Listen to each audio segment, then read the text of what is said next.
Hi, welcome to my presentation. Today we're going to be investigating ammonium nitrate.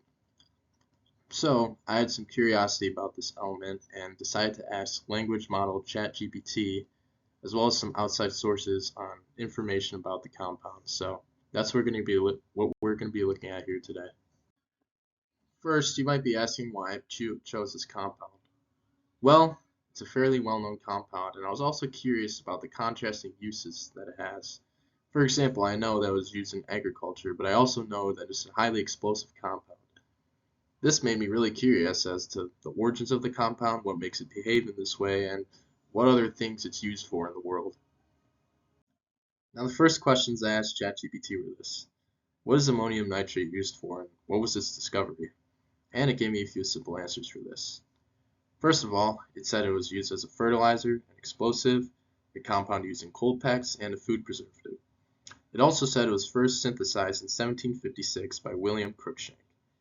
Now, I decided to look at two other websites to see if their information lined up with ChatGPT's. The first website I looked at was cas.org and an article titled Ammonium Nitrate, Making It Safer Today for a Better Tomorrow.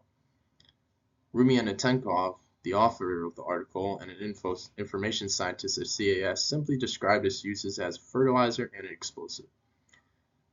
The article didn't touch much on the uses of ammonium nitrate. It simply described the increasing use of ammonium nitrate and why we need to make it safer guidelines for those as its usage increases over time.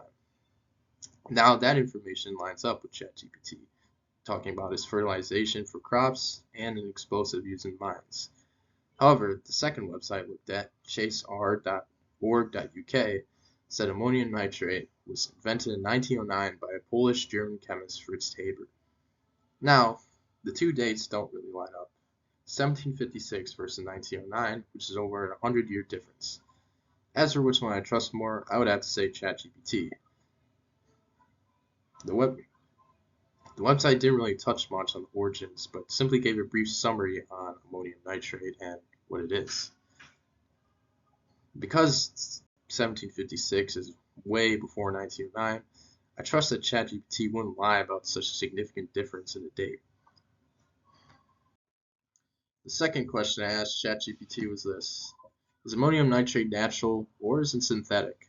Well, ChatGPT said it was natural and synthetic. And I quote, ammonium nitrate is primarily a synthetic compound, although it can occur naturally in certain environments, such as in soils where organic matter is decomposing.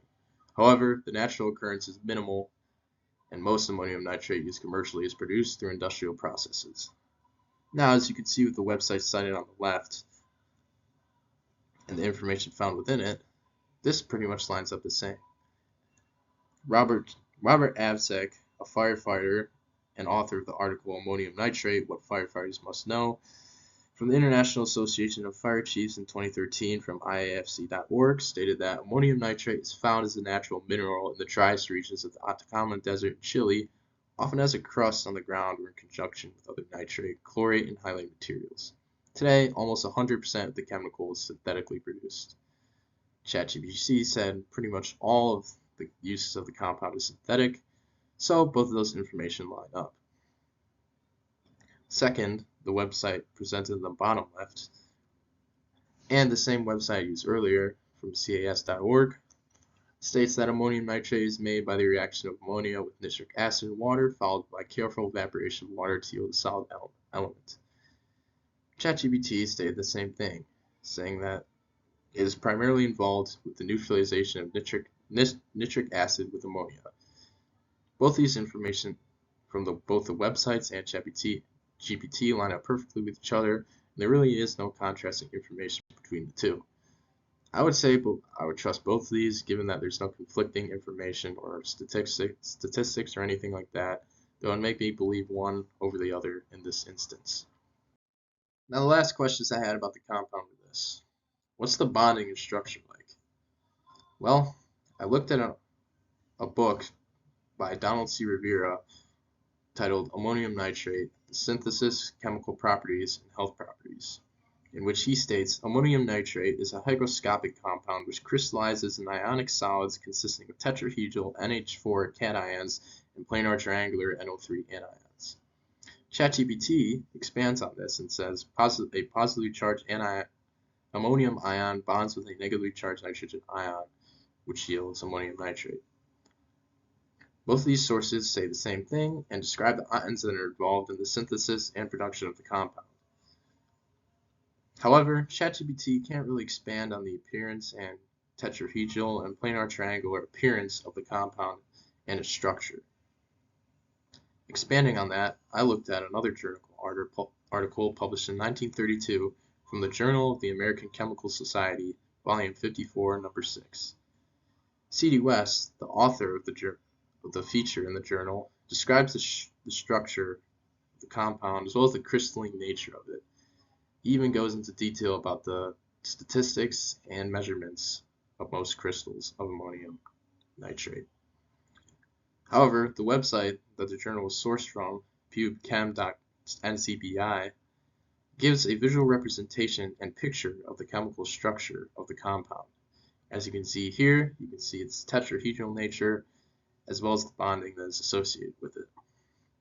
ChatGPT is limited in this regard as it cannot provide a visual representation of what the compound looks like, as well as what its bonding may appear to the eye.